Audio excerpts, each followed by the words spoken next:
വാർത്തയിലേക്ക് പോവുകയാണ്. കെ.വി. തോമസിനെ സംബന്ധിച്ച് അദ്ദേഹത്തെ ഡൽഹിയിലെ സർക്കാരിന്റെ പ്രത്യേക പ്രതിനിധിയായി നിയമിക്കാൻ മന്ത്രിസഭാ യോഗം തീരുമാനമെടുത്തിരിക്കുന്നു എന്നുള്ളതാണ് വാർത്ത. ക്യാബിനറ്റ് റാങ്കോടെയാണ് നിയമനം. വിവരങ്ങളുമായി ശരത് കെ ശശി ചേരുന്നു. ശരത്, കെ.വി. തോമസ് ഇടതുപക്ഷത്തോട് അടുത്ത് നിൽക്കുന്ന സാഹചര്യമൊക്കെ നമ്മൾ കണ്ടതാണ്.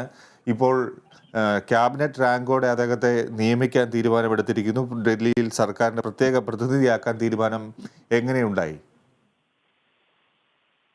ഫിജി അല്പസമയം മുൻപ് അവസാനിച്ച ക്യാബിനറ്റ് യോഗത്തിലാണ്, മന്ത്രിസഭാ യോഗത്തിലാണ് മുൻ കേന്ദ്രമന്ത്രിയും മുൻപ് കോൺഗ്രസിന്റെ മുതിർന്ന നേതാവുമായിരുന്ന കെ.വി. തോമസിനെ സംസ്ഥാന സർക്കാരിന്റെ പ്രത്യേക പ്രതിനിധിയായി ഡൽഹിയിൽ നിയമിക്കാനുള്ള തീരുമാനം കൈക്കൊണ്ടത്. ക്യാബിനറ്റ് റാങ്കോടുകൂടിയുള്ള നിയമനമാണ് നൽകിയിരിക്കുന്നത്. കഴിഞ്ഞ കുറെ നാളുകളായി കോൺഗ്രസിൽ നിന്ന് അകലുകയും അദ്ദേഹത്തിനെതിരെ കോൺഗ്രസ് നടപടിയെടുക്കുകയും ചെയ്തിരുന്നു. 2019 ലോക്സഭാ തെരഞ്ഞെടുപ്പിലും 2021 നിയമസഭാ തെരഞ്ഞെടുപ്പിലും കെ.വി. തോമസിനെ പാർട്ടി പരിഗണിച്ചിരുന്നില്ല. ഇതിനെ തുടർന്ന് അസംതൃപ്തി വ്യക്തമാക്കുകയും തുടർന്ന് 2022 തൃക്കാക്കര ഉപതെരഞ്ഞെടുപ്പിൽ ഇടതുപക്ഷത്തോടൊപ്പം നിന്ന് പ്രവർത്തിക്കുകയും ചെയ്തിരുന്നു കെ.വി. തോമസ്. ഇതിന് പിന്നാലെയാണ് ഇടതുപക്ഷത്തോട് അടുത്ത് നിൽക്കുന്ന ഒരു ഘട്ടത്തിൽ കെ.വി. തോമസിന് ഇത്തരമൊരു ക്യാബിനറ്റ് പദവിയോടുകൂടിയുള്ള നിയമനം ഡൽഹിയിൽ നൽകിയിരിക്കുന്നത്.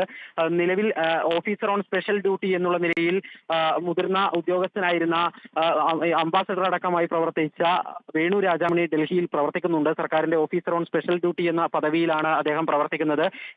ഇത് കൂടാതെയാണ് ഇപ്പോൾ കെ.വി. തോമസിന് ഇത്തരമൊരു നിയമനം നൽകിയിരിക്കുന്നത്. നേരത്തെ ഒന്നാം പിണറായി സർക്കാരിന്റെ കാലത്ത് എം.പി ആയിരുന്ന എ സമ്പത്ത് ഇതേ രീതിയിൽ സംസ്ഥാന സർക്കാരിന്റെ പ്രത്യേക പ്രതിനിധിയായി ഡൽഹിയിൽ പ്രവർത്തിച്ചിരുന്നു. അതുമായി ബന്ധപ്പെട്ട് അദ്ദേഹത്തിന്റെ നിയമനവുമായി ബന്ധപ്പെട്ട് വലിയ രാഷ്ട്രീയ വിമർശനങ്ങളൊക്കെ ഉയർന്നിരുന്നു. അത്തരം ഒരു ക്യാബിനറ്റ് റാങ്കോടുകൂടി എ സമ്പത്ത് ഡൽഹിയിൽ പ്രവർത്തിക്കുമ്പോൾ അതുണ്ടാക്കിയ സാമ്പത്തിക ഭാരത്തെക്കുറിച്ച് വിവിധ ആരോപണങ്ങൾ ഉയർന്നിരുന്നു. പ്രതിപക്ഷം അതിനെ ശക്തമായി വിമർശിച്ച് രംഗത്തെത്തുകയും ചെയ്തിരുന്നു. ഇതിന് പിന്നാലെയാണ് ഇപ്പോൾ കെ.വി. തോമസിനും ഇത്തരമൊരു ക്യാബിനറ്റ് പദവി നൽകിക്കൊണ്ടുള്ള തീരുമാനം സർക്കാരിന്റെ ഭാഗത്തു നിന്നും ഉണ്ടായിരിക്കുന്നത്. ഈ തീരുമാനത്തിനെ പരിഹസിച്ചുകൊണ്ട് കോൺഗ്രസ് എം.പി കെ മുരളീധരൻ അല്പസമയം മുൻപ് രംഗത്തെത്തിയിട്ടുണ്ട്. ഡൽഹിയിലെ ക്ലൈമറ്റ്, കാലാവസ്ഥ അത് കെ.വി. തോമസിന് നല്ല ഇഷ്ടമാണെന്നറിയാം. അതുകൊണ്ട് ആ ഒരു പരിഗണന നൽകിക്കൊണ്ടായിരിക്കാം നിയമനം എന്ന് ആണ് കെ മുരളീധരൻ പറഞ്ഞത്. ഒരു റൂമും കേരള ഹൗസിൽ ഒരു റൂമും അതുപോലെ ശമ്പളവും കിട്ടും, അതിനപ്പുറത്തേക്കൊന്നും ഈ നിയമനം കൊണ്ട് കാര്യമില്ല എന്നുള്ള പരിഹാസവും ഇതോടൊപ്പം തന്നെ കെ മുരളീധരൻ നടത്തുകയും ചെയ്തു.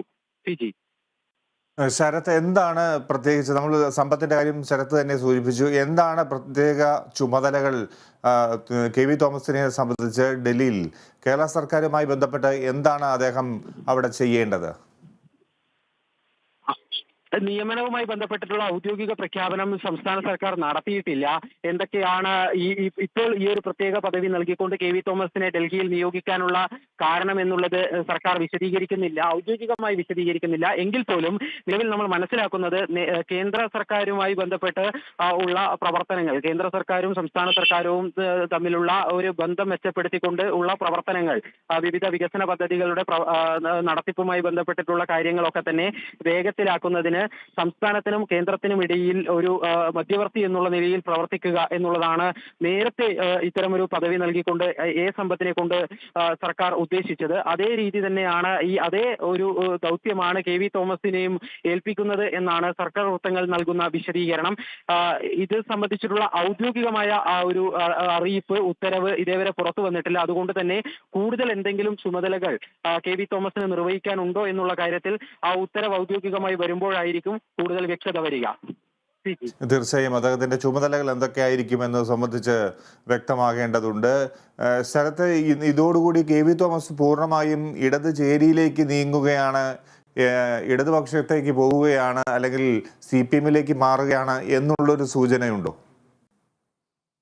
അതങ്ങനെ തന്നെ വ്യാഖ്യാനിക്കേണ്ടി വരും. കാരണം ഒരു ക്യാബിനറ്റ് പദവി നൽകിക്കൊണ്ടാണ് ഇത്തരം ഒരു നടപടിയിലേക്ക് സംസ്ഥാന സർക്കാർ പോകുന്നത്. അപ്പോൾ കൂടുതൽ കെ.വി. തോമസിനെ ഒപ്പം നിർത്തിക്കൊണ്ടുള്ള ഒരു നിലപാടിലേക്ക് CPM പോകുന്നു എന്ന് തന്നെ ഇക്കാര്യത്തിൽ വിലയിരുത്തണം. നേരത്തെ തന്നെ CPM-മായി കെ.വി. തോമസ് അടുത്ത് പ്രവർത്തിക്കാൻ ആരംഭിച്ചിരുന്നു.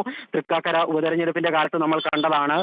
കോൺഗ്രസ് അംഗത്വത്തിൽ നിൽക്കെ തന്നെ തൃക്കാക്കരയിലെ LDF സ്ഥാനാർത്ഥി ജോ ജോസഫിന് വേണ്ടി പരസ്യമായി പ്രചരണത്തിന് ഇറങ്ങുകയും മുഖ്യമന്ത്രി പിണറായി വിജയനുമായി അന്ന് വേദി പങ്കിടുകയും ചെയ്തിരുന്നു കെ.വി. തോമസ്. അത്തരത്തിൽ അന്ന് ഇടതുപക്ഷവുമായി കാണിച്ച ആഭിമുഖ്യം അതിന് ഇപ്പോൾ ഒരു പരിഗണന ഇടതുപക്ഷം നൽകുന്നു, സർക്കാർ നൽകുന്നു. അതിന്റെ ഭാഗമായി തന്നെയാണ് ഇപ്പോൾ ഇങ്ങനെ ഒരു നിയമനം ഉണ്ടായിരിക്കുന്നത് എന്ന് കാണേണ്ടി വരും. ശരത്ത്, ഇത് കേരള സർക്കാരിനെ സംബന്ധിച്ച് വലിയ ചുമതലകൾ നിർവഹിക്കേണ്ട ഒരു ഒരു ഒരു നിയമനമാണോ?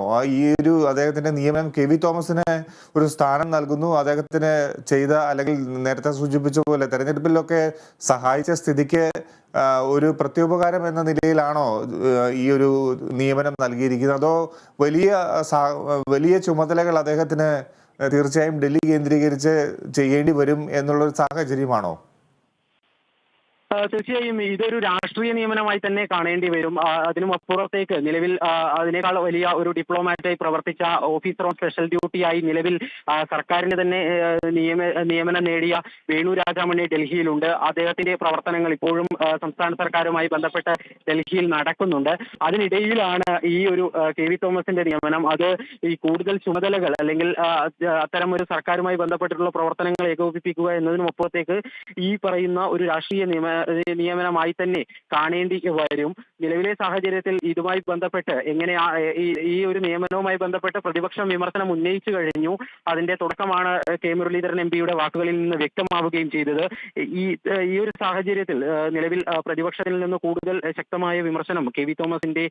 തോമസിനെതിരെയും അതുപോലെ തന്നെ സർക്കാരിന്റെ ഈ ഒരു സമീപനത്തിനെതിരെയും ഉണ്ടാകാനുള്ള സാധ്യത തന്നെയാണ് കാണുന്നത്. കാരണം നേരത്തെ ആറ്റിങ്ങലിൽ നിന്ന് ലോക്സഭാ തെരഞ്ഞെടുപ്പിൽ പരാജയപ്പെട്ടതിന് തൊട്ടു പിന്നാലെ ഒരു